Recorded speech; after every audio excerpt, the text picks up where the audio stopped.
as John Woo. So, John Woo started out directing comedies, lots of comedies. He hated directing comedies. He wanted to make a gangster movie, but they would only let him direct comedies. So the more comedies he directed, the more he drank. The more he drank, the harder he was to work with. The harder he was to work with, the more comedies they gave him to direct. So finally, he hit the skids and hit bottom with the movie you're about to see today. This is a movie set ostensibly in the Vietnam War, or just after. It's a Vietnam movie, although they don't really say it's in the Golden Triangle with drug dealers. It's shot in Thailand, I believe, and John Woo hated getting assigned this movie, but he was excited to get to play with guns and explosives. And you will see that this movie is full of thatched huts that blow up if you jostle them hard. Who was here for the screening of The Mission last month? Woo! You remember the boss in that? Yeah, Eddie Ko. He is the star of this movie as a very young man trying to be an action hero and succeeding. The movie you were going to see. So, one of the things I have to say is the standout thing of this movie. Two things to remember. One is some of the actors are Korean and spoke no Cantonese or English. The DP is Japanese and spoke no Cantonese or English. Two of the actors are French and spoke no English or Cantonese. John Woo spoke no English, he only spoke Cantonese. So a lot of this movie was directed with sign language.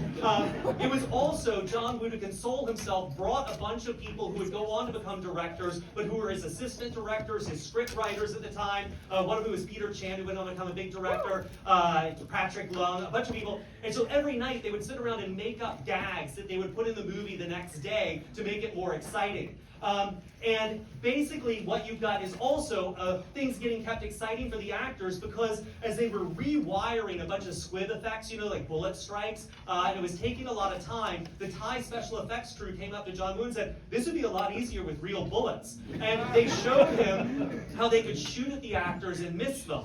So most of the explosives in this movie are used with dynamite and kerosene or gasoline, and most of the shots, unless they're hitting a body, are the Thai crew shooting at the actors' feet or shooting near them and not killing them. So, fun.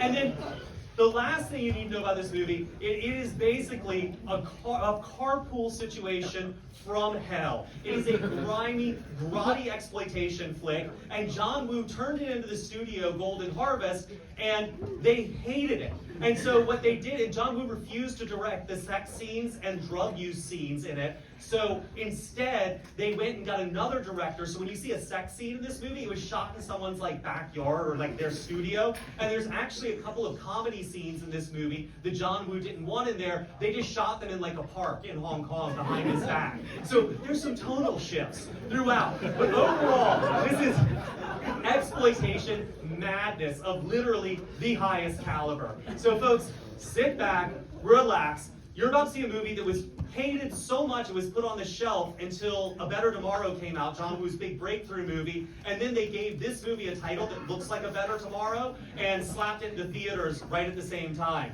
So, you're about to see one of the great knockoff movies of all times, a movie where you can see John Woo getting a taste for high caliber explosions.